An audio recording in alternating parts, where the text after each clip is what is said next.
ఆది శ్రీనివాస్ గారు అంటే ఇవాళ కేసీఆర్ గారు చాలా తీవ్రమైనటువంటి విమర్శలు అధికార పార్టీ మీద రైతు రుణమాఫీ విషయంలో కానీ ప్రాజెక్టుల విషయంలో కానీ ఇతర అనవసరమైనటువంటి ప్రజలకి భ్రమలు కల్పించారు. భ్రమలు కూడా అత్యాశపోయి ప్రజలు కూడా అత్యాశపోయి ఓట్లేశారు. జరిగింది ఏందో చూస్తున్నాం. నేను కొడితే అట్టయితే కొట్టను, గట్టిగానే కొడతా అంటున్నాను. ఇప్పుడు ఈ గట్టిగా కొడుతున్నానని ముందుగా చెప్పే ప్రయత్నం చేస్తే మహేష్ బాబు గారి సినిమా ఏదో ఇప్పుడు గంభీరంగా ఉన్నా అనేటువంటి మాటున బేలతనం కనిపిస్తుంది తప్ప 13 మాసాలుగా ప్రజాక్షేత్రంలో ఓవైపు అసెంబ్లీ 4 మాసాలు నడిచిన ప్రతిపక్ష నేతగా ప్రభుత్వానికి సూచన సలహాలు ఇవ్వకుండా ప్రజల పక్షాన ఒక్క నిమిషం కూడా మాట్లాడేటువంటి మాట మాట్లాడకుండా ఇక్కడ ఏదైతే నేను కొడితే మామూలుగా దెబ్బ కొట్టా అనే దానికి ఒక సామెతను చెప్పడం కోసం ప్రయత్నం చేస్తా.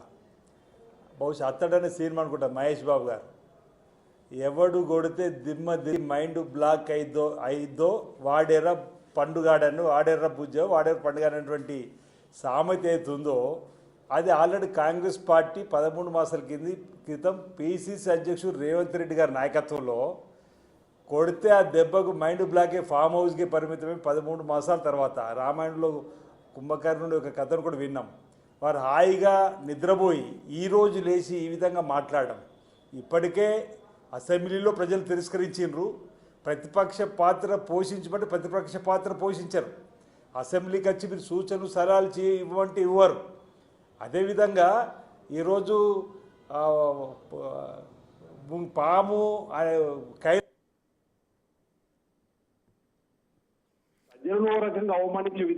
ప్రజలను ఓ రకంగా అవమానించే విధంగా ప్రయత్నం చేయడము.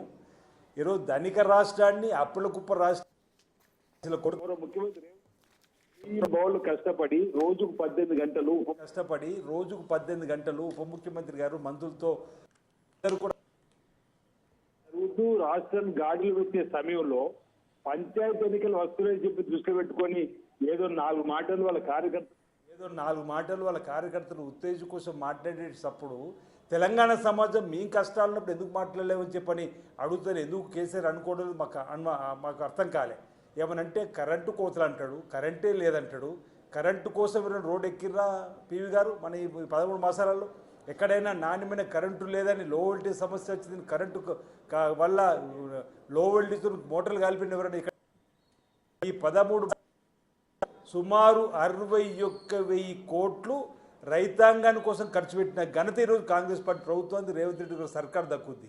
ఈరోజు మీ హయాంలో ₹1,00,000 రుణమాఫీ కూడా సక్రమంగా చేయని సందర్భం 2 మార్లు కూడా. మొదటిసారి అయితే ఒకసారి 4,000 కోట్లు ఒకసారి 4,000 కోట్లు. ఈ మాట అంటే ఎప్పుడు అదే మాట మాట్లాడుతున్నారు. ఈ విషయం చెప్పాలి సందర్భంగా పదే. మొదటి 2014-18 వరకు 4 దఫాలకు ఇచ్చి నుంచి ఒకసారి 11,000 కోట్లు ఇచ్చి ఒకసారి 400 కోట్లు ఇచ్చినట్టు రైతులకు ఎగ్గొట్టేటువంటి ప్రభుత్వం. ఈరోజు ఈ 21,000 కోట్ల నుంచి మించు 25,20,000 మంది రైతులకు ఇచ్చినాము. గృహజ్యోతి 200 యూనిట్లు కరెంటు కాల్చుకున్న ఉచితం ఇస్తున్నాము. ఆడవతలకు ఆర్టీసీ బస్సు ఇతర ప్రయాణం చేస్తారు. ఈ విధంగా ఇన్ని కార్యక్రమాలు ప్రభుత్వం చేసుకుంటూ ముందుకు పోతుంటే ప్రజలు అత్యాశపడి ఓటేసినట్టు మేము తెలంగాణ అనేటువంటి నినాదంతో తెలంగాణ బాధలతో శ్రీమతి సోనియా గారు తెలంగాణ ఇచ్చిన తర్వాత తెలంగాణ తెచ్చినవనో పోరాటం చేసినని చెప్పని ప్రజలు ఆ 10 ఈ కైలాసం ఆటలో పాములాగా 10 సంవత్సరాల పరిపాలన మింగిన విధంగా వాళ్ళ పరిపాలన ఉంది తప్ప ధనిక రాష్ట్రం అన్న వాళ్ళు అప్పుల రాష్ట్రంగా మార్చిపోయారు. అన్ని వాళ్ళకి సంబంధించినటువంటిది. ఏమంటే నేనేమంటున్నాను, 10 సంవత్సరాలు వాళ్ళ పరిపాలన ఉన్నప్పుడు దళితులు ముఖ్యమంత్రి చేయలేదు. దళితులు 3 ఎకరాల భూమిని ఇవ్వలేదు. దళిత బంధు అనేక ఊరికొకరికి ఇచ్చినట్టు సంబంధం, బీసీ బంద్ అంటే బీఆర్ఎస్ బంద్ అయిన సందర్భం, ఈరోజు నిరుద్యోగ వృత్తివులు అట్లా వైఫల్యాలు అనేక ఉన్నాయి. అసలు ఇన్ని చేసిన తర్వాత ఇన్ని ఇంకా ముందు చేయడం ప్రయత్నం చేస్తుంటే కూడా ఈ విధంగా విమర్శలు చేయడం అనేది ఎంతవరకు తెలంగాణ సమాజం గమనిస్తుంది. ఈరోజు ఇంతకాలం మౌనంగా ఉండి ఈరోజు మాట్లాడే మాటలు కేవలం పంచాయతీ ఎన్నికల కోసం. పార్లమెంట్ ఎన్నికల్లో ఆల్రెడీ వాళ్ళకి 0 వచ్చింది, 3వ స్థానానికి పరిమితం అయిపోయింది. నేను అనేక సందర్భాలు ఇప్పుడు కూడా చెప్తున్నా, తెలంగాణ రాష్ట్ర సమితి భారతీయ రాష్ట్ర సమితిగా మారిన రోజే తెలంగాణ ప్రాంత ప్రజలతో పేగుబంధం తెంచుకున్నది. అలాంటి పార్టీ ఈరోజు మళ్ళీ ఏదో చేస్తామని చెప్పని ఏదో మాట్లాడతామని చెప్పని ప్రజలకు వచ్చి ఈ విధంగా మాటలు మాట్లాడడం సత్య దూరమైన మాటలు మాట్లాడడం ఓర్వలేకనే జీర్ణించుకోలేకనే ఇప్పటిదాకా హరీష్ రావు గారు కేటీఆర్ అనుకుంటారు ఈరోజు కేసీఆర్ కూడా అదే మాట మాట్లాడుతున్నారు వారు అనుభవజ్ఞుడు ఈ విధంగా ఈరోజు ఒకటి చెప్తున్న పివి గారు మీ ద్వారా 1,53,000 మెట్రిక్ టన్నుల వడ్లీ సార్ ఒక చుక్క నీరు దగ్గర కానీ అన్నారం దగ్గర కానీ సుందిల దగ్గర తీసుకోకుండానే నీళ్ళన్నీ నేషనల్ డ్యామ్ సేఫ్టీ అధికారులు తెరిచిపెట్టమన్నారు ప్రతి చుక్క నీరు కిందికి వెళ్ళిపోయింది ఇలాంటి పరిస్థితుల్లో రైతులకు మేలేరు ఈరోజు పంట బీమా తీసుకొచ్చినాం ఆనాడు ఈ 10 సంవత్సరాలలో అధిక వర్షం వల్ల నష్టపోతే వడగల్లో నష్టపోతే ఒక రైతుకు నయా పైసలు ఇవ్వలేరు ఈరోజు 10,000 రూపాయలు ఇచ్చినాము అదే బొంబాయి భీవండి బొగ్గుబాయి దుబాయ్ బతుకులు మారుస్తాం మేము వస్తే 5 లక్షలు ఒకవేళ మరణిసి ఇస్తామన్నారు ఇంచుమించు 2,300 పార్థివ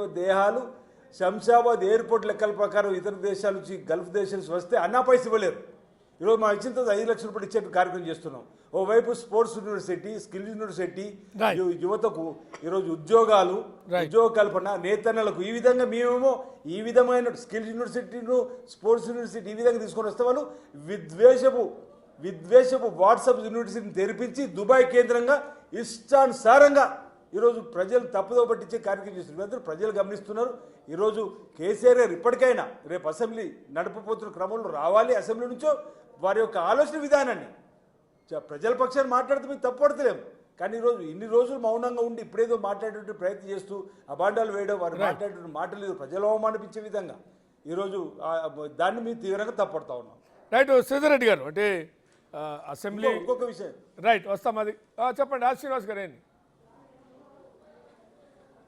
ఇప్పుడు నేను ఇంకో మర్చిపోయి వరేస్తే ఊరన్నటువంటి వాళ్ళు వీళ్ళే వరి ధాన్యం కొనుగోలు కేంద్రంలో 40 కిలోలు సంచికి 4 కిలో దోపికీ చేసుకున్నది వీళ్ళే ఇంకా ఇంటికో ఉద్యోగం అన్నటువంటి సందర్భం కూడా వీళ్ళదే ఈ విధంగా చెప్పుకుంటే అనేకమైనటువంటి ఇంకోటి బసవేశ్వర సంగమేశ్వర గురించి మాట్లాడినటువంటి వల్ల బసవేశ్వర సంగమేశ్వర ఎత్తిపోతల గురించి కూడా మాట్లాడారు అదే కాళేశ్వర ఎత్తిపోతలు జరిగింది కూడా మాట్లాడాలి కదా ఈరోజు ఇంత విధ్వంసం ఒక్కొక్కటి చేసుకుంటూ పోతున్నాం ఈరోజు మాట్లాడుకుంటూ